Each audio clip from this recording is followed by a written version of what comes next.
Pak Bangku lewat. Assalamualaikum warahmatullahi wabarakatuh. Allahumma sholli wa sallim wa barik ala sayyidina Muhammad wa ala alihi wa ashabihi ajma'in. Amma ba'du. Puji syukur kehadirat Allah Subhanahu wa ta'ala, dengan rahmatnya, dengan berkahnya, dengan ridhonya, kita semua berkumpul di masjid yang insya Allah menjadi inspirasi umat Islam di lingkungan Taman Harapan Baru dan menjadi keberkahan Allah Subhanahu wa ta'ala. Mudah-mudahan kehadiran dari Bapak Ibu yang hadir di acara Maulid Nabi, memperingati Maulid Nabi ini menjadi wasilah kebaikan kita semua. Salam dan salawat kita panjatkan bagi junjungan kita baginda Nabi Muhammad Sallallahu Alaihi Wasallam beserta keluarga dan para sahabatnya. Kelak ketika kita di Yaumil Mahsyar, di miliaran orang, di lapangan yang luas, di mana kita dikumpulkan oleh Allah untuk melihat, menyaksikan perbuatan kita selama di dunia. Semoga wajah kita ini bercahaya, sehingga baginda Nabi Muhammad SAW mengenal kita sebagai umatnya dan kita akan mendapat syafaatnya. Amin ya rabbal alamin. Baik, Masya Allah yang hadir banyak sekali. Saya ucapkan terima kasih waktu dan kesempatannya. Yang pertama, Bapak Ketua DPRD Kota Bekasi, Pak Haji Agus, terima kasih. Bapak Ketua DNI, Kiai dan juga para tokoh dari ulama yang hadir di acara ini demi mengingat lagi perjuangan baginda Nabi Muhammad SAW. Semoga langkah kita dari rumah, kemudian kita pulang kembali ke rumah, Allah gugurkan dosa-dosa kita. Allah jadikan ini adalah syafaat kita untuk di akhir. Amin ya rabbal alamin. Terima kasih Ketua DKM. Semoga selalu diberi kesehatan dan keselamatan. Bapak Ibu yang dirahmati Allah Subhanahu wa ta'ala, materi tentang Maulid dengan sehatnya Rasulullah ini luar biasa. Jarang sekali orang biasanya meneladani sifat Rasul, tapi sesungguhnya Rasulullah itu sehatnya itu selalu dijaga. Meskipun Rasulullah SAW itu dijamin oleh Allah Subhanahu wa ta'ala baik kesehatannya, keselamatannya, namun Rasulullah SAW sendiri selalu menjaga sehatnya. Rasulullah nggak pernah sakit kolesterol, Rasulullah nggak pernah sakit asam urat. Bu, saya tahu kalau ibu-ibu Ustaz, obat sakit dengkul apa gampang ya. Jadi Rasulullah SAW itu yang pertama itu Rasulullah kalau tidur selalu habis isya. Nah, ini yang susah. Rasulullah SAW tidak pernah tidur larut-larut malam. Kalau bahasa kita sekarang jam 9 sudah tidur. Dan Rasulullah selalu bangun sebelum waktunya subuh.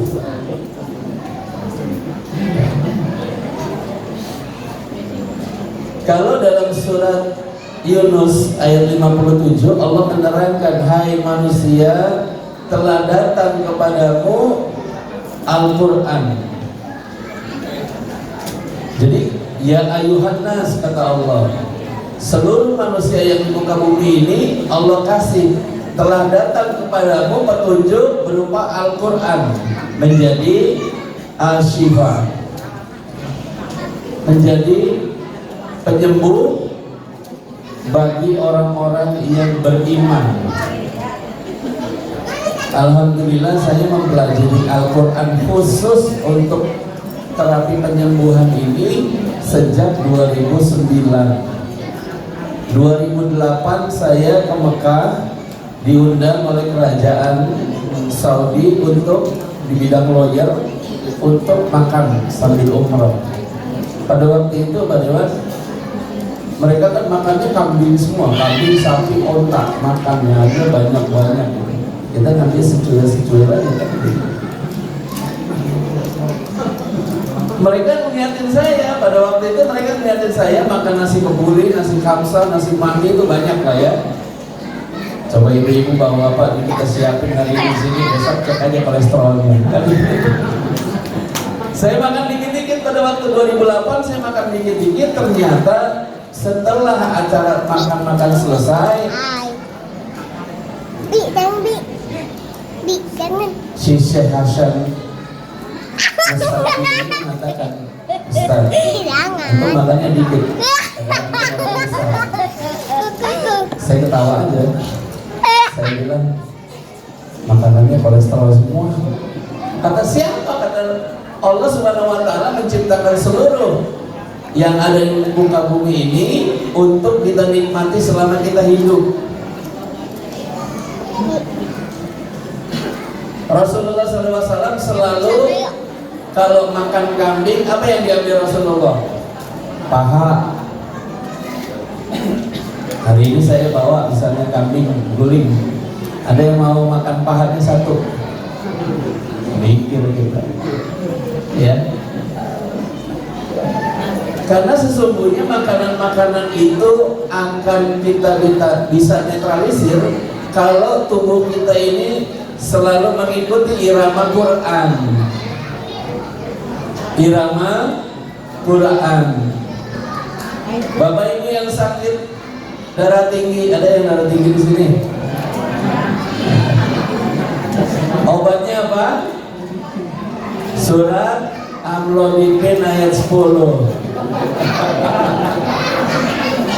Ya. Saya 2010 sepulang dari Mekah, saya mencari Pak.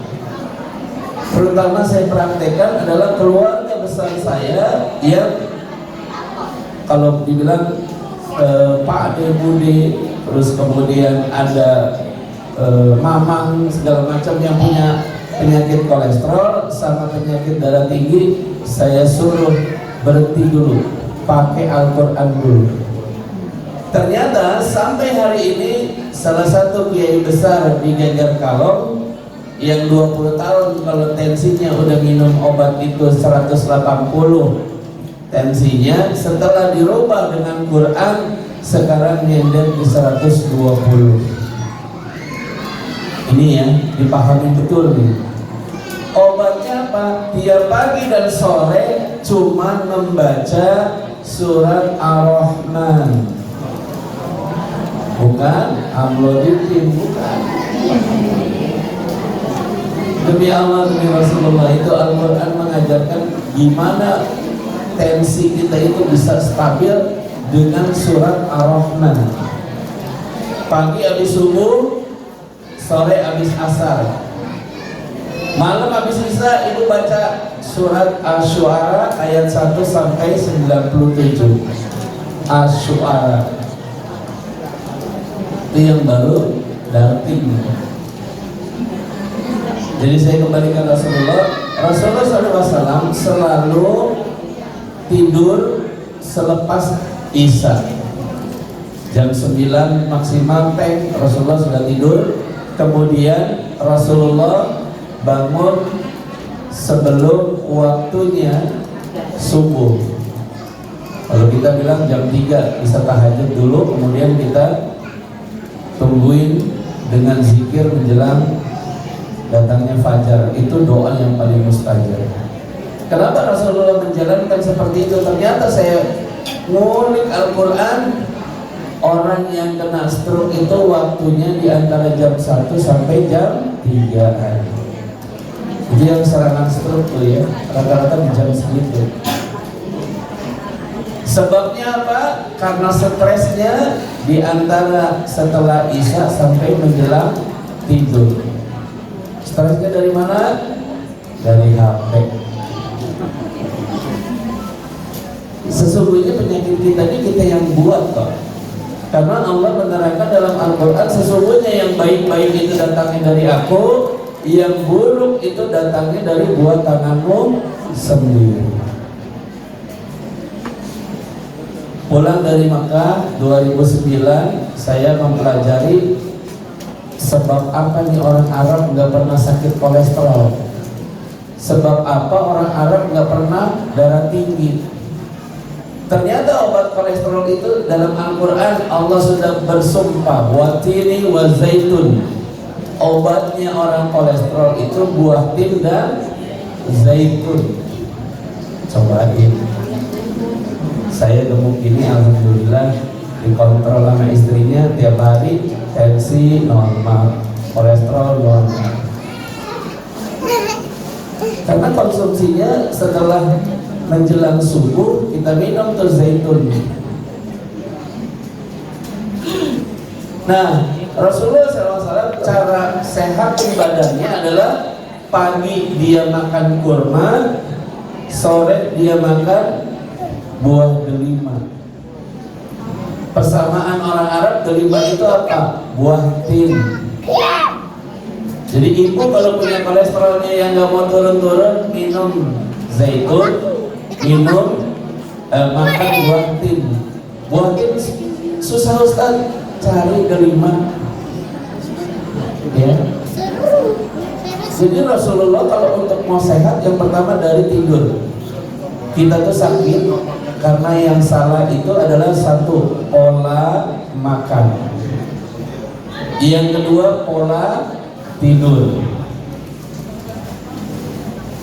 Rasulullah SAW makan sama seperti kita, cuman yang lama Rasulullah ngunyahnya.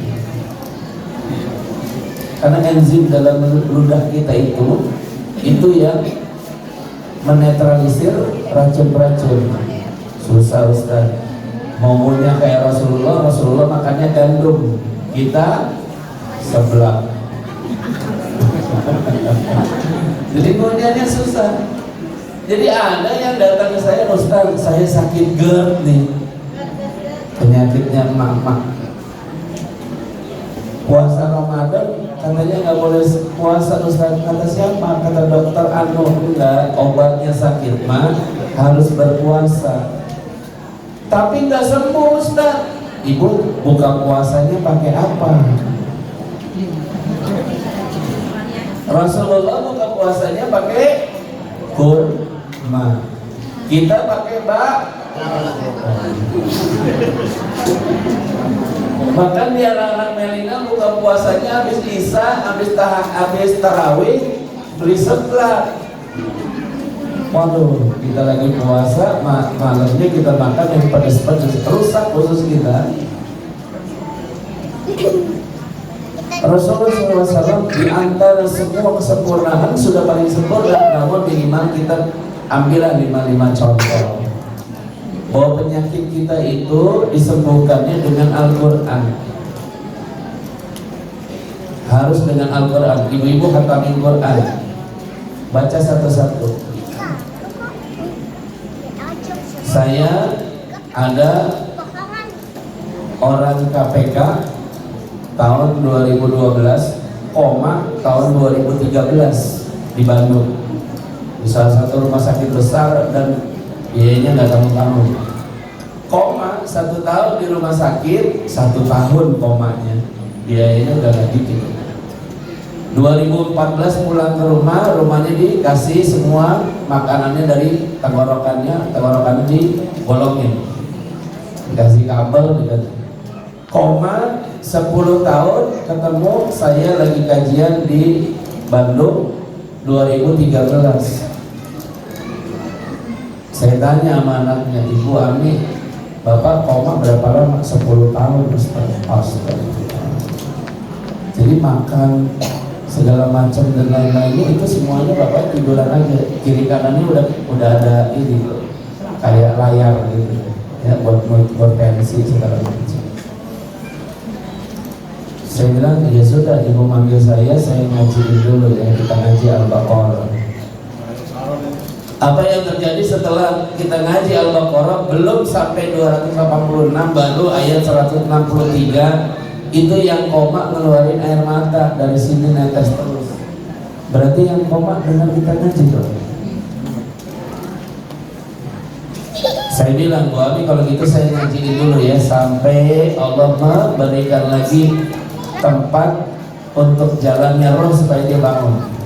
1,5 bulan, 2 bulan setengah, Allah kabulkan 2,5 bulan dan beliau akhirnya sampai sekarang masih hidup. Cuman karena 10 tahun udah tiduran nggak bisa jalan lagi. Ya, anggota KPK itu makanya jabatan itu sesuai dengan tanggung jawabnya. Ya, ujian jadi pejabat ya luar biasa Pak. Ya Pak Dewan, tadi saya disampaikan benar, gajinya tadi disebutin benar ya. Jadi kalau misalnya kita udah tahu nih bahwa ujian kita susah dan ujian senang, tetapi yang paling susah untuk lulus adalah ujian senang. Bapak Ibu yang dirahmati Allah Subhanahu wa taala, jadi Rasulullah tidurnya waktunya lebih cukup daripada kita. Kita jam 11 di WA, Bu masih bangun? Masih. Ini Bu, tadi kita ke pengajian itu ada yang ngomongin ibu itu pakai jilbab, saya tahu tuh harganya dan belinya rame tuh. Pikiran terus sampai tidurnya ibu keganggu, tensi naik. Yang kasihan si amlodipin, diminum sekali niatnya supaya netralisir, ibu pikiran. Coba aja cek. Rata-rata yang orang sakit darah tinggi minum amlodipinnya di kata dokter kan 1 kali sehari, benar nggak? Benar kan? Oke, siang ketua DKM ngajiin nih nasi, ikan asin pedas, kemudian pakai sayur asam ya, kemudian bawang-bawang, tempe segala macam. Sore ketua DKM habis bisa nyiapin teri Medan pakai kacang ya, pakai sayur sop segala macam. Jam 9 ibu tensi nggak kurang dari 200. Terus suruh minum amlodipin lagi, nggak bisa kan? Katanya cuma 1 kali. Siapa yang bisa menyelesaikan? Allah Subhanahu wa taala dengan Al-Qur'an. Saya lanjutkan. Kalau begitu Rasulullah untuk menetralisir tubuhnya agar sehat, Rasulullah itu cuma memperbanyak kurma dan juga delima atau buah tin. Coba ibu 1 minggu 10 hari no karbo. Coba aja. Pagi ibu makan apel, malam makan apel. Yang bikin ibu misalnya yang diabetes nih Pak, yang diabetesnya nggak sembuh-sembuh. Karena beberapa jamaah saya sembuh dengan diabetes.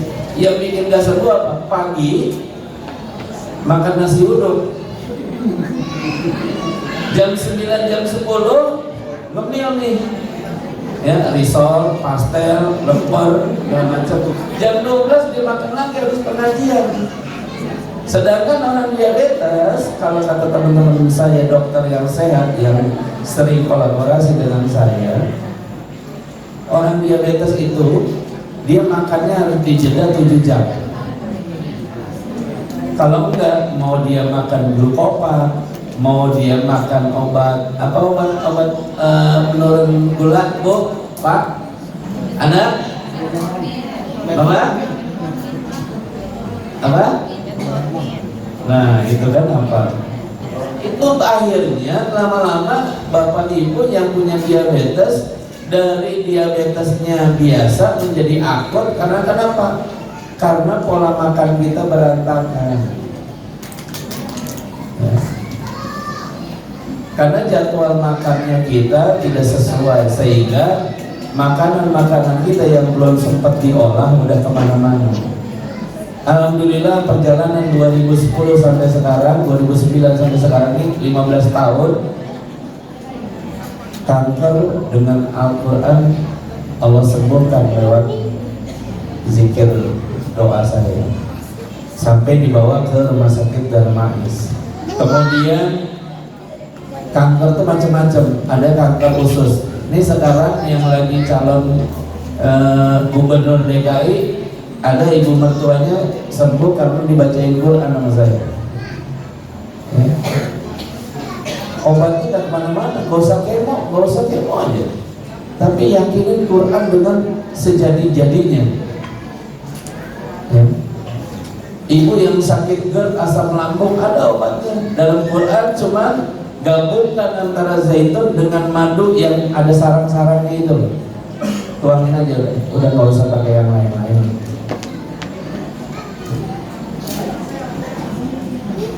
Saya lanjut lagi. Rasulullah SAW kalau makan itu pelan, ngunyahnya, sehingga Rasulullah itu cepat kenyang, dan sebelum waktu kenyang dia sudah berhenti.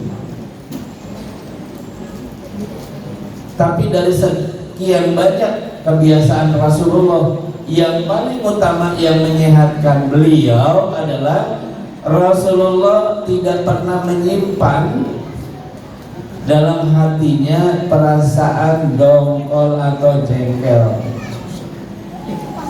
Tuh, susah kan? Jadi Rasulullah ketika ada orang yang menghinanya, Rasulullah tetap senyum enggak? Tetap senyum. Rasulullah ada yang memaki dia, tetap baik enggak? Tetap baik. Jadi teman-teman saya dokter ada di rumah sakit, di perumahan Harapan Indah, dia dokter di Darmais, dokter kanker. Suami istri dokter, tapi terapinya ke saya. Saya bilang kalau kita punya penyakit GERD, jauhin pikiran kita dari pikiran-pikiran yang buruk. Ya Allah, gini amat ya, saya udah ngaji, udah sholat, udah pengajian, udah sedekah segala macam, kenapa ujian gak kelar-kelar nih ya Allah. Kita ngomongin gitu, Rasulullah susah dari zaman dulu, lebih susah Bu dari sekarang.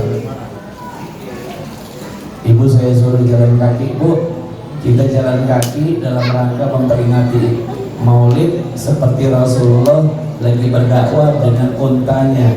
Dari sini kita jalan kaki sampai Pulau Gadung, mau nggak? Nggak mau. Rasulullah naik unta, panas tuh luar biasa. Jadi kalau penyakit-penyakit yang ada dalam tubuh kita ini bervariasi, karena di kepala kita ini sudah banyak variasi-variasi keburukan. Ya, itu yang menegur saya, padahal kan saya selalu ngasih makan sama dia, saya kirimin dia makan, dia gak terima kasih. Justru gak diterima kasih itu Allah lebih memberikan banyak pahala. Alhamdulillah tuh ya, 2009 sampai sekarang saya nggak pernah tahu bagaimana cara nyembuhin orang, tapi saya pegang Quran aja.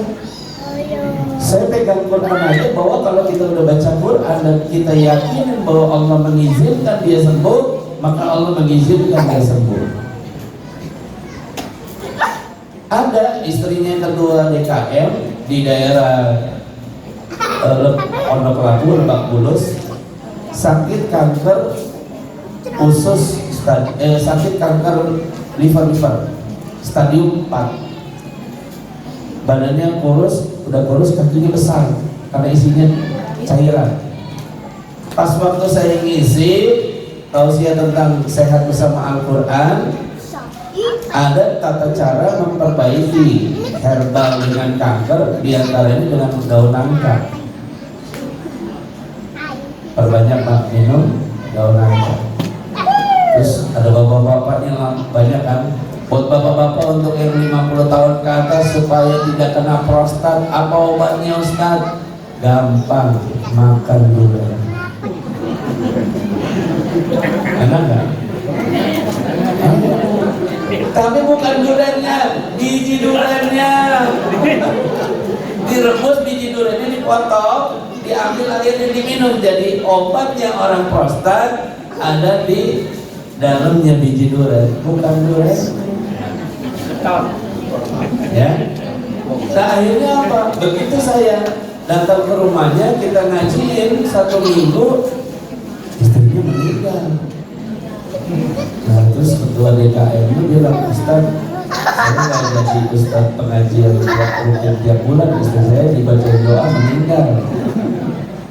Saya bilang, ya Allah, yang menyembuhkan Allah, yang menentukan takdir kita Allah, ikhtiar kita sudah. Bapak bawa ibu berobat ke rumah sakit hebat, sudah disuruh pulang, itu tandanya dokter sudah angkat tangan, tinggal kita berharap keajaiban dari Allah, apakah bisa Allah menyembuhkan. Tapi kan kakinya udah besar nih, lebih besar dari kaki saya, kemudian di sini cairan, berarti ginjalnya sudah nggak bekerja nih. Ya. Baru 2 bulan yang lalu saya menterapi juga pengusaha di Bintaro, rumah sakitnya dirawat, rumah sakit Pondok Indah Bintaro, masuk di ICU, koma. Setelah operasi pembuluh darah di otak, 5 hari setelah pulang koma masuk rumah sakit lagi, di ICU sehari 25 juta. Akhirnya setelah 5 hari saya terapi, komanya bangun dia sadar dia. Tapi Allahu a'lam ya, bukan jantung. Pertama jantung, kita bacain Quran jantungnya naik. Jadi saya baru tahu dari istri saya juga melihatin di antara digital peralatan medis, ketika kita bacain minimal Al-Baqarah, pada waktu saya datang pertama itu tekanan darahnya 61/63. Tapi kan ketika saya mulai alif lam mim zalikal kitabul la raiba fihi hudal lil muttaqin, nah itu sampai di Al-Baqarah la yukallifullahu nafsan illa wus'aha, naik 132/95. Quran itu semua luar biasa. Saya mah kalau sekarang ditanya kalau sakit obat pertamanya apa? Quran. Kedua doa sama Allah. Ketiga baru ke rumah sakit. Jadi kita boleh Allah dulu, Quran dulu, baru ikhtiar dunianya. Namun kalau penyakit yang menurut kita harus konsumsi obat tiap hari sekian tahun, maka mulai kurangi Pak, mulai kurangi Bu. Karena kenapa? Karena dalam tubuh kita kalau kebanyakan zat yang menggunakan kimia, maka yang rusak apa? Ginjal. Jadi kita ngobatin orang diabetes, kenapa jadi sakit jantung? Kita ngobatin orang diabetes, kenapa jadi sakit ginjal? Karena kimianya. Nah kalau sudah komplikasi, ya sudah, tinggal menunggu. Bapak Ibu yang dirahmati Allah Subhanahu Wa Taala, barangkali lebih enak kalau ada tanya jawab ya.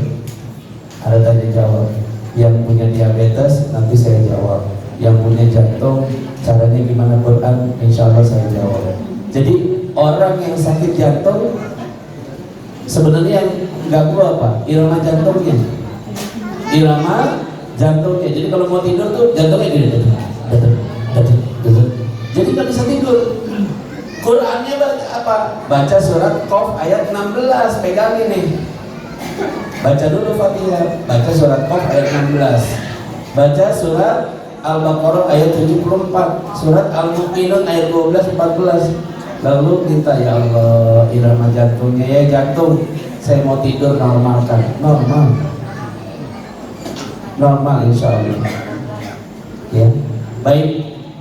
Insya Allah akan ada tanya jawab supaya lebih interaktif. Terima kasih yang hadir di sini, mudah-mudahan sehat semua. Buat ibu, buat bapak, kalau sakitnya ada yang persendian, gampang bisa. Baik, silakan. Terima kasih Pak Ustaz. Jadi pada kesempatan ini kami persilakan bapak-bapak atau ibu yang ada pertanyaan terkait dengan satu tertentu, kami persilakan untuk mengajukan pertanyaan. Silakan.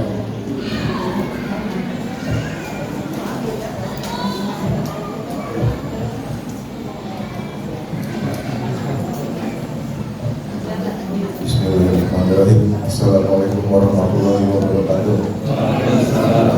Pak Ustaz, yang saya menanyakan, apakah dengan pengobatan Al-Quran kita diwajibkan harus bisa membacanya dengan benar atau bisa dibantu dengan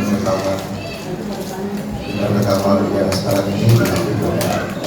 Ya, saya rasa itu ya, Pak. Baik, terima kasih. Saya jawab satu persatu ya. Kunci kita ingin ditolong sama Allah, kuncinya pertama adalah yakin. Kalau tadi saya dengar di awal Pak Kiai Ketua DPR bicara tentang salah satu orang yang selalu membaca atau mendawamkan maulid sehingga mendapatkan tempat posisi terbaik. Intinya sebenarnya Quran ini harus yakin, Pak. Ya. Gimana surat Ar-Rahman itu menurunkan tensi kita? Itu pertama adalah yakin. Dulu 2009 sampai 2013 saya belum mempelajari Quran fungsi A, B, C-nya dengan lebih bagus lagi. Tapi saya keliling cuma memperbaiki kesehatan orang dengan cuma baca Al-Fatihah. Ternyata saya ingat di Masjid Pondok Indah itu sampai tiap bulan. Kemudian di Masjid Sunda Kelapa kajian duha, saya cuma sembuh dengan Al-Fatihah. Jadi sebenarnya tanpa ayat-ayat yang panjang, Al-Fatihah kita yakini saja Allah akan menyembuhkan kita. Karena kalau kita baca Quran sebelum masuk alif lam mim ada Al-Fatihah di awal. Kita baca, kita sholat tapi nggak ada Al-Fatihahnya, maka sholat kita nggak sah. Itu tandanya bahwa Al-Fatihah sangat penting, dan kalau diyakini untuk apapun maka insya Allah Al-Fatihah itu menjadi kesembuhan. Alhamdulillah perjalanan saya 2015 ya, kalau bilang karir sih 2015 itu saya sampai terkaget-kaget bagaimana bisa ketemu sama menteri, kemudian gubernur, wali kota Bekasi yang dulu, Sekda, Pak Roy yang dulu di terapi. Jadi bacaan Quran itu tidak mesti harus pakai rekaman dari diri kita sendiri, meskipun makhrajnya belum benar, tapi kalau kita sudah yakin maka Allah nggak pernah menyalahkan dan Allah akan menyembuhkan sesuai dengan keyakinan kita yang luar biasa. Ini yang saya buktikan karena beberapa jamaah yang masih belajar tahsinnya terbata-bata, ternyata dia punya penyakit darah tinggi itu sekarang sudah normal tanpa minum obat. Nah, ini berarti Quran tidak melihat siapapun. Makanya surat Yunus ayat 57 tadi, ya ayuhan nas, kata Allah, hei manusia, telah datang kepadamu penyembuh dari penyakitmu yang ada di dada, yaitu Al-Quran. Makanya saya bolak-balik Singapura, Malaysia, sama di Thailand, karena mereka non muslim tapi mereka meyakini Al-Quran. Ya sembuh-sembuh aja, ya sembuh-sembuh aja. Kalau saya ke Malaysia hampir rutin dua bulan sekali, saya menterapi, saya bikin kajian tentang Quran, saya keliling-keliling, istri saya juga keliling-keliling. Tapi saya keliling masjid di Malaysia, istri saya keliling di mallnya. Biasalah ibu-ibu ya. Baik, silakan ada pertanyaan berikut. Jadi bebas Pak, tapi jangan pakai rekaman murotal, dari mulut kita sendiri lebih bagus. Ya, silakan. Assalamualaikum. Silakan Ibu. Silakan. Assalamualaikum Pak Ustaz. Waalaikumsalam warahmatullahi wabarakatuh. Saya punya penyakit persendian. Surat apa yang saya harus baca ngaji? Baik, Ibu sakit persendiannya di kaki, di tangan, Dengkul Pak Ustaz. di dengkul, lutut ya. Ya. Baik Ibu yang baik. Ibu-ibu yang dirahmati Allah Subhanahu wa taala, ini penyakit ibu-ibu yang kajiannya majelis taklim. Temannya siapa? Temannya pilar. Jadi kalau ada tembok, ada pilar pasti nyender.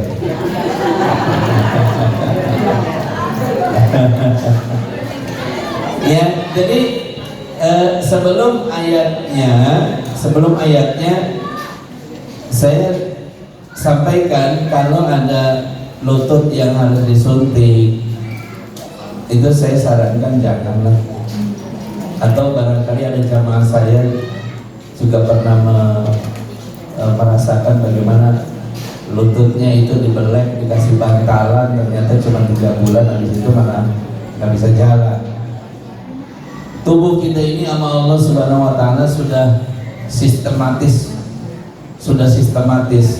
Jadi orang-orang yang sering sakit jantung sebelumnya udah mesen, ya Allah beri saya penyakit jantung. Lewat mana? Lewat perasaan was-was yang belum Allah kasih kejadiannya, kita udah mesen. Anak kita belum pulang, jangan-jangan dia pergi nongkrong sama temannya, minum-minum, atau jangan-jangan. Jadi jangan-jangan kita ini udah mengajak jantung kita ini untuk diajak sport jantung. Akhirnya lama-lama jantung kita punya irama jantung yang gak stabil. Itu nomor 1 yang harus diketahui. Nah, kalau ada yang sakitnya lututnya, persendiannya, saya bilang untuk bapak-bapak, kalau bangun tidur, Bapak Ibu begitu tidur sebelum subuh, kemudian bangun, begitu bangun duduk dulu, kemudian pencet dulu tangannya yang kanan dan kiri, yang jari tangan dipencet dulu 5 menit. Supaya apa? Supaya ketika kita tidur, kan darah kita ini kebanyakan nggak ngalir. Kemudian dipencet dulu 5 menit supaya otak kita memprogram bahwa aliran darah ini sampai ke jari-jari tangan kita. Nah, stroke ini disebabkan karena kenapa? Aliran darah kita nggak nyampe ke jari. Makanya kadang-kadang, aduh Pak Ustadz, jari saya kok susah banget kalau bangun tidur. Itu ya. Kaki kita, lututnya, mohon maaf, harus diginiin. Ya, lutut diginiin, diri, kemudian ditepuk gitu lututnya 1 menit supaya aliran darah dari otak ke kaki itu diprogram. Kedua, kalau nggak punya penyakit mah atau lambung, saya sarankan minum air jahe 1 gini digerus, kemudian 1 panci, kemudian panasin air sampai matang, airnya diminumin pagi sore. Insya Allah air jahe itu yang tugasnya menghindari kekakuan karena peredaran darah kita yang macet ini. Itu air jahe. Kalau ada yang sakit lambung, jangan minum air jahe. Ya, jangan pakai air jahe. Pakainya apa? Daun kelor. Ya, daun kelor direbus, airnya yang diminum. Ya. Kemudian kalau yang sakitnya di dengkul, ada 2 cara. Yang pertama, ambil batang serai. Batang serai dipotongin, ya. Batang serai kan panjang tuh, potong. Kemudian masukin di teko atau di gelas yang besar, kasih air panas. 1 jam kemudian baru diminum. Nggak bisa langsung Ustaz, betul. Tapi seminggu persendian ibu pasti sehat. Kalau yang sering ngilunya udah lebih banyak, bukan lagi pakai daun serai, batang serai, tetapi ibu beli nanas, ambil tengahnya, bonggolnya nanas diambil, ya dagingnya dipotongin aja, dipisahin sampai cuma dikit itu bonggolnya, baru bonggolnya diiris kecil-kecil, kemudian direbus. Setelah direbus, air rebusannya dibuang, bonggol yang udah diiris kecil-kecil itu dimasukin jadi satu bersama air kelapa, diamin setengah jam baru minum. Rutin begitu ya. Insya Allah persendian yang ngilu-ngilu di kaki, yang jalan kalau kadang-kadang miring kiri miring kanan gitu ya, lama-lama stabil. Karena peredaran darah yang paling berat adalah ketika di belakang paha menuju belakang betis ya. Makanya orang-orang yang sakit diabetes gangguannya adalah neuropatik, kakinya susah rukuk, susah bangun dari sujud. Itu ya. Baik, silakan ada lagi. Ada nih Pak Ustaz, disampaikan ke ahli MC. Jadi Assalamualaikum Pak Ustaz, apakah pengobatan saraf kejepit bisa sama dengan menangani penyakit lainnya Ustaz? Jadi seperti tidak juga gitu. Baik ya. Baik. Tadi ibu, kalau ibu yang sebelumnya kalau penyakit lutut kira-kira Qurannya apa Ustaz? Ya. Jadi sama ibu bacanya kayak orang sakit darah tinggi. Karena berhubungan dengan darah, berhubungan dengan urat, bacaannya surat Ar-Rahman. Malamnya baca surat Asy-Syu'ara ayat 1 sampai 97. Pertanyaan yang berikutnya adalah saraf kejepit ya. Saraf kejepit, alhamdulillah saya pernah belajar di Malaysia tentang reposisi tulang. Jadi bagaimana tulang kita itu diperbaiki lagi sehingga penyakit saraf kejepit itu tidak perlu dioperasi atau dipanaskan rutin setiap bulan. Itu memperbaiki tulang belakang. Nah, saraf kejepit ini faktornya banyak sih. Ada yang agak berat itu karena pernah jatuh. Nah, kalau yang pernah jatuh, maka yang diperbaiki reposisi tulangnya adalah tulang panggulnya, kemudian pahanya, dan ke kaki, ke dengkul. Karena biasanya kalau yang jatuh ketika kita perbaiki tulang belakangnya, biasanya tumitnya ada yang tinggi sebelah.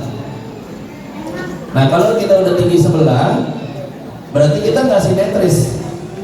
Kalau udah nggak simetris, peredaran jantung kita, darah kita ke jantung pasti lebih pendek, ya, lebih pendek dari yang dengan yang sebelahnya. Makanya kalau ditanya orang sakit saraf kejepit, kenapa jadi ada komplikasi ini itu? Karena peredaran darahnya aja udah miring.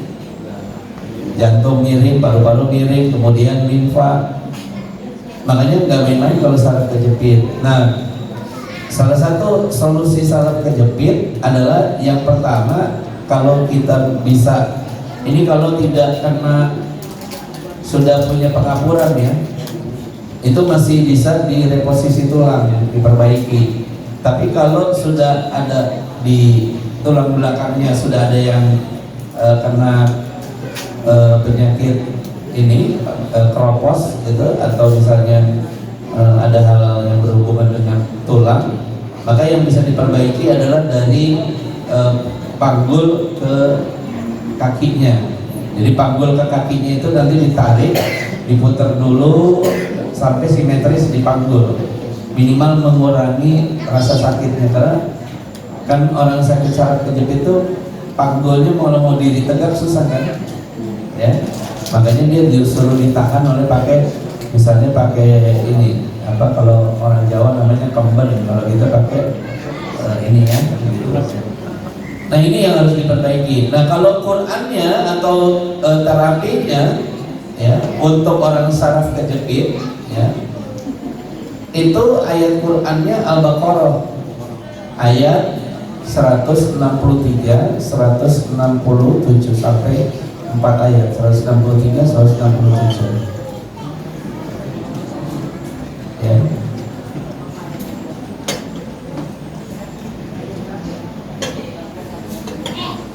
Pertama Al-Fatihahnya di awal ya, kemudian nanti boleh dengan cara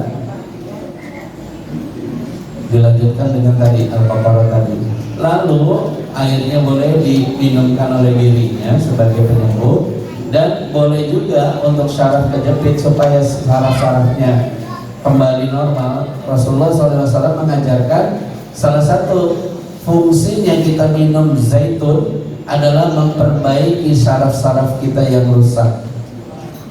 Jadi jangan salah kalau orang kita udah tua nih, apa saraf-saraf kita itu masih bisa disembuhkan, minimal memperbaiki dari yang rusaknya sudah tidak bisa. Jadi masih bisa diperbaiki meskipun 50%. Itu dengan zaitun tadi digabung dengan air hangat, dibacakan doa itu, lalu dirutinkan minum. Insya Allah saraf kejepit kita bisa berkurang. Dan kemudian zaitun yang difungsikan oleh Rasulullah itu memperbaiki lambung dan lain-lainnya. Kurang lebih seperti itu. Terima kasih Ustaz. Ada pertanyaan kalau Pak Haji Dewan mau bertanya ini Pak. Terima kasih. Ini sangat menarik karena mungkin hampir kita semua yang ada di sini yang umur kepala lima ini penyakit semua kita. Ya. Kita nggak bisa memahami kita nih. Terutama penyakit yang kita takuti ini adalah penyakit cuci darah, jantung, stroke, itu kan penyakit umum yang kita tiba-tiba kita alami semuanya. Maksud saya suka diponis itu hipertensi. Nah, jadi harus mau nggak mau saya harus minum obat setiap hari. Saya usaha supaya nggak mau minum obat itu, karena nanti menjadi berdampak yang itu. Hanya kadang kalau ke dokter, ya artinya bahwa ini bapak harus minum obat. Kadang udah 1 minggu saya coba nggak minum, saya minum obat-obat herbal lainnya. Tapi kalau ke dokter tinggi terus kan, sehingga ya ini bapak harus minum obat hipertensi. Nah maksud saya gitu Pak Ustaz. Jadi mungkin perlu untuk seharian ini kali Pak Ustaz pada waktunya ini untuk kita khusus untuk masalah konsultasi terapi masalah kesehatan. Karena kadang-kadang gini Pak, antara percaya nggak percaya kita, karena kita ini udah banyak yang berdampak. Coba kan minum obat hipertensi itu resikonya terlalu. Ini kan kadang-kadang kita percaya nggak kita mau ini. Kenapa? Karena memang kondisi kita ini di kota ini, memang kehidupan kita ini ya kebanyakan stres Pak Ustaz.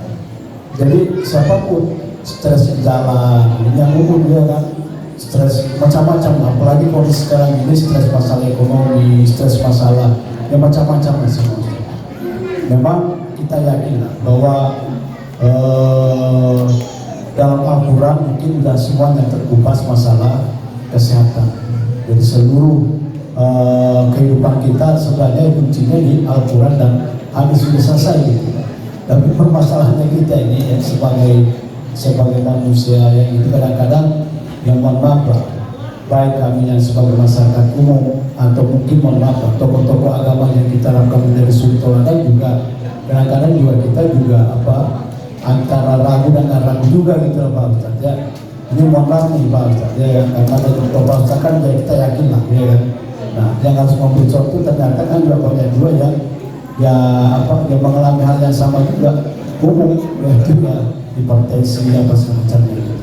Nah sehingga ya mungkin sekali lagi kita supaya Pak Ketua terkait kita mencoba untuk untuk merenung bagaimana supaya kita punya keyakinan yang bahwa memang dengan terapi Al-Quran inilah yang akan menjadi penyembuh kita semua. Ini keyakinan Pak, keyakinan ini kadang-kadang kita kan ingin udah minum obat itulah jalan pintas yang kita ini. Ya apa mungkin para pejabat semua terus di Pak Ustaz. Dia mau nggak mau lah.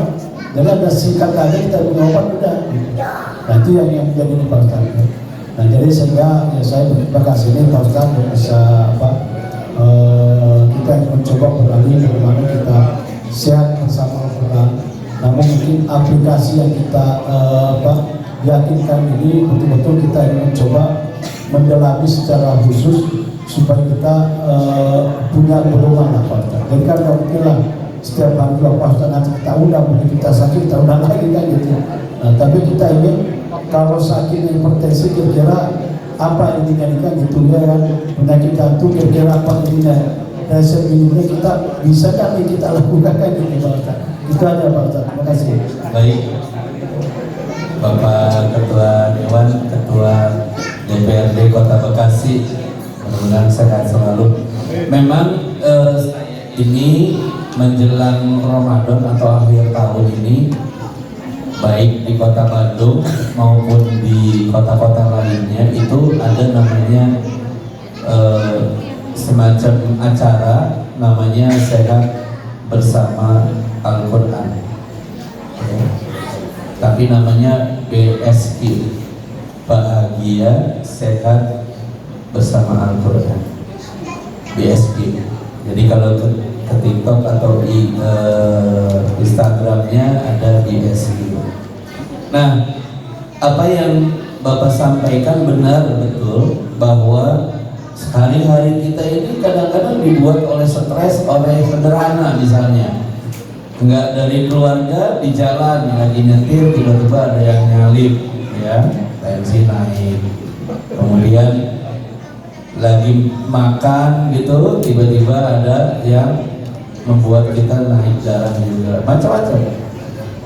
Tapi saya meyakininya begini, bahwa ketika kita punya penyakit atau sakit seperti sahabat-sahabat Rasulullah, sakitnya demam tinggi, maka demam tinggi itu adalah menggugurkan dosa kita. Jadi sakit itu juga sebagai penggugur dosa. Tapi kita jangan dikit-dikit biarin sakit menggugurin dosa, yang nggak gitu juga gitu ya. Jangan kita menganggap bahwa sakit kita menggugurin dosa juga, bisa jadi karena kelalaian kita gitu kan. Nah, stres ataupun yang membuat tadi barangkali masyarakat atau bapak-bapak yang umur 50 sakit jantung, kemudian sakit jangan sampai ginjal ya.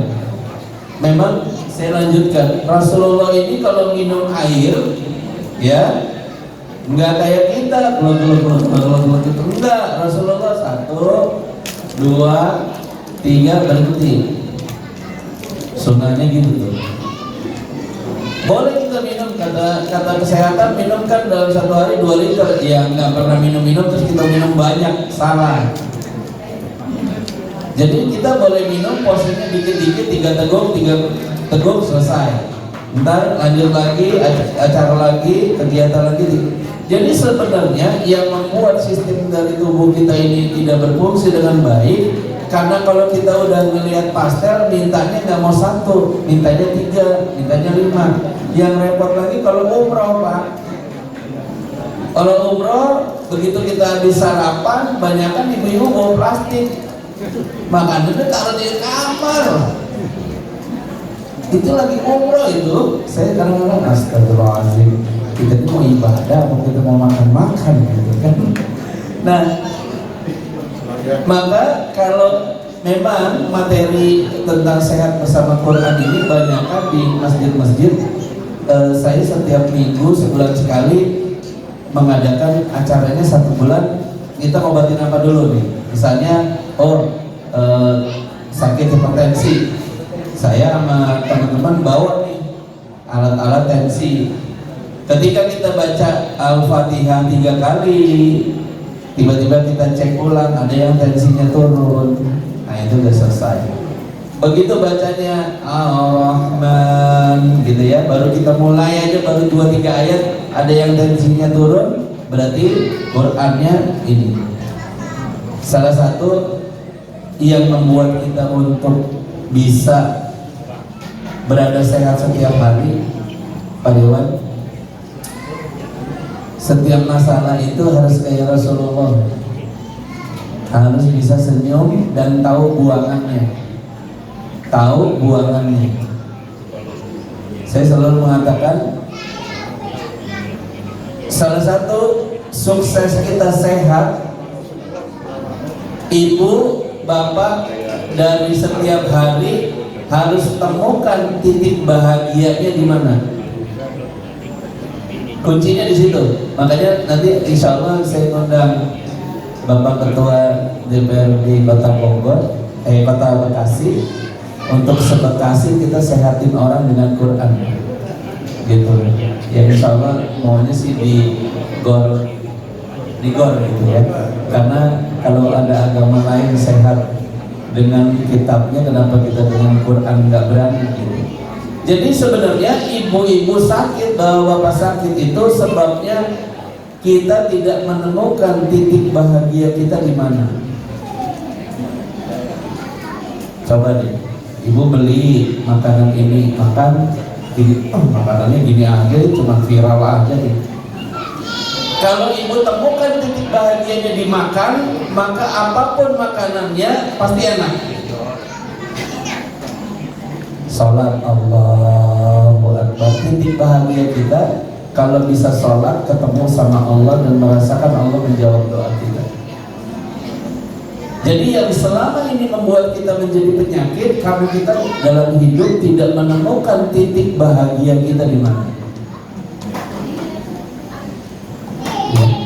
Dan yang membuat ibu bapak sakit sama ibu tidak, bapak juga tidak menemukan titik bahagianya dan tidak bisa menemukan di mana titik sedihnya.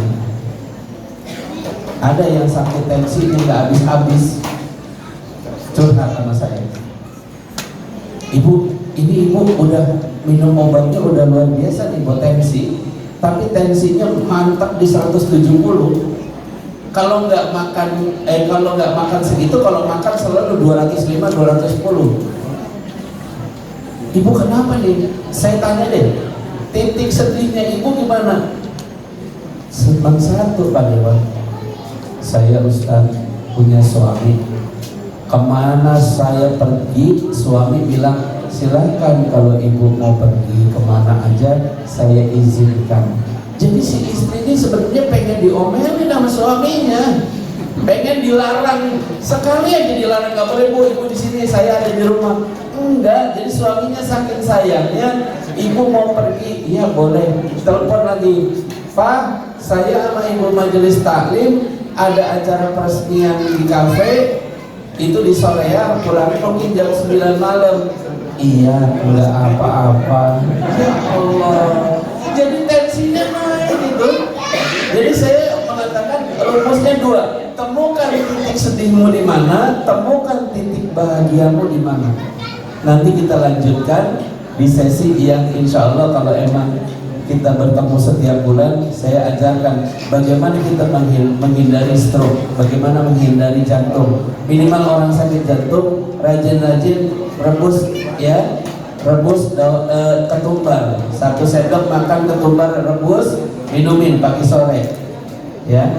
Kalau ada kenanya jantungnya udah agak sedikit dadut-dadut gitu, tambahin siangnya rebus air, rebus rambutnya jagung.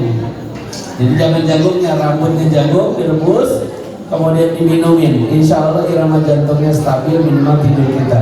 Tapi dari semua penyakit yang diderita oleh bapak ibu yang menyebabkan kita stres dan harus minum obat, saya udah tanya sama dokter-dokter, karena kenapa? Karena perjalanan darah kita itu nggak lancar ya. Jadi kalau aliran darah kita dari kaki ke kepala, dari jantung kemana-kemana nggak lancar, itu timbulnya penyakit. Salah satu memperlancarnya adalah pertama, hilangin diri kita di hati kita dari jengkel atau dengki atau kesal sama orang sekecil apapun. Itu satu, karena darah ini ternyata naiknya ke otak. Kita marah, sel-sel darah kita itu macet di kepala, makanya itu yang dibilang serangan stroke, serangannya di kepala. karena kepala ini pusat untuk pemerintah seluruh. Yang kedua, kalau bapak-bapak sama ibu-ibu pengen lancar peredaran darahnya, kalau bisa setiap hari rebus daun kelor, ya sehari aja 1 gelas. Siangnya habis makan enak, potongin timun potong, kemudian taruh di gelas, ya setengah jam kemudian atau 1 jam kemudian air timunnya yang diminum. Jadi bukan timunnya ya, air timunnya. Jadi masih banyak lagi. Nah kalau di masjid ini yang mau menjadi pelopor kesehatan, insya Allah akan dicintai oleh jamaah sekitarnya, termasuk non muslim. Saya sih mau aja setiap 1 bulan sekali ada baksos penyembuhan terapi dengan Al-Quran. Jadi Al-Quran kita itu digunakan oleh mereka-mereka itu sebagai penyembuh, insya Allah siap. Jadi gak usah yang panjang, oh harus terapi gini, oh aku puntur begini segala macam. Kalau sel dalam tubuh kita jalan normal, nggak perlu akupuntur, nggak perlu akupressure. Cukup kita dengan baca Al-Quran itu diyakini. Ibu-ibu kalau mau glowing, nggak usah pengen nambah anggaran bikin skincare, bikin repot suaminya. Gampang, tiap habis sholat isya, wudhu, masih sudah selesai sholat, muka kita taruhin zaitun. Sering tuh Bu, Pak, ada jamaah saya 3 bulan kemudian ngasih gambar before after. Saya aja nggak tahu dia rupanya jadi, ya. Jadi kurang lebih seperti itu, barangkali bisa kita mulai, dan insya Allah kalau emang ini jadi kebaikan, kalau hanya untuk mengurangi tensi, ya, kemudian penyakit-penyakit yang berhubungan jantung, saya belum bahas diabetes ini, ya, maka insya Allah ada nilai waktu. Demikian barangkali, wabillahi taufiq wal hidayah. Assalamualaikum warahmatullahi wabarakatuh. Oh masih ada 1. Oh iya silakan Pak, silakan. Mohon maaf. Assalamualaikum Pak Ustaz. Waalaikumsalam. Ini mungkin terakhir Pak Ustaz. Ya. Jadi acara puncak hari ini bisa bahagia atau sedih tergantung jawaban dari Pak Ustaz juga. Ya. Jadi katanya panitia itu mau ngasih hidangan puncak di nasi kebuli daging. Ini bagus atau enggak Pak Ustaz? Kalau Pak Ustaz bilang enggak, ini ada yang dikeluarin nih Pak Ustaz. Assalamualaikum warahmatullahi wabarakatuh. Waalaikumsalam warahmatullahi wabarakatuh. Iya, baik ya. Jadi ya, semua yang diciptakan Allah di kita ini ada digunakan untuk selama kita hidup di dunia. Kalau kita udah di 2 kali 1, maka kita nggak akan bisa nikmatin apa-apa. Jadi kalau ditanya kebuli ini nanti gimana kita makan, pulang kolesterol nggak? Enggak. Ya, insya Allah aman. Ya, insya Allah aman. Ya, gitu. Yang penting dari sekarang Bapak cari zaitun yang original. Kalau di Malaysia itu ada yang toko yang berhologram, ini berarti produknya asli. Kalau yang nggak hologram berarti KW kalau di Malaysia. Tapi kalau di Indonesia kan susah. Tapi kalau di Indonesia minimal cari yang zaitunnya itu Mesir, kalau enggak zaitun Palestina. Ya, antara 2 itu. Kalau zaitun Arab masih bagus, tapi kadang-kadang membedakannya adalah apa? Yang untuk kesehatan zaitunnya warnanya kuning. Kalau di Mekah, di Madinah kebanyakan warnanya hijau. Nah ini tuh buat masak. Ya, jadi zaitun itu yang kuning yang lebih bagus, digunakan untuk memperlancar kolesterol untuk turun. Ya, insya Allah seperti itu. Silakan DKM keluarkan kambing guling sekalian, kan? Ya, baik, terima kasih. Wabillahi taufiq wal hidayah. Assalamualaikum warahmatullahi wabarakatuh. Sebelumnya bimbing doa. Namun demikian tadi ada ini Pak Ustaz tadi Ketua DKM tadi dari visi-visi sama Pak Dewan. Ini insya Allah nanti kita akan mengadakan kajian rutin Pak. Perkenan hadir setiap bulan insya Allah. Jadi untuk itu mengakhiri acara mohon perkenan Pak Ustadz memberi doa. Sama-sama doakan untuk kesehatan kita bersama. Mohon izin para kiai, para ustaz, para ustazah, para tokoh agama, kita doa sama-sama semoga Allah senantiasa menjadikan kita orang-orang yang selalu dekat dengan Al-Qur'annya dan selalu menjadi orang-orang yang bersyukur. Bismillahirrahmanirrahim. Allazina yaquluna rabbana innana amanna faghfir lana dzunubana wa qina adzabannar. Asy-syakirina wa syakirina wa qanitina wal munfiqina wal mustaghfirina bil ashr. Wa ma kana qawluhum illa an qalu rabbana ighfir lana dzunubana wa israfana fi amrina wa saddid aqdamana wa ansurna 'alal qawmil kafirin.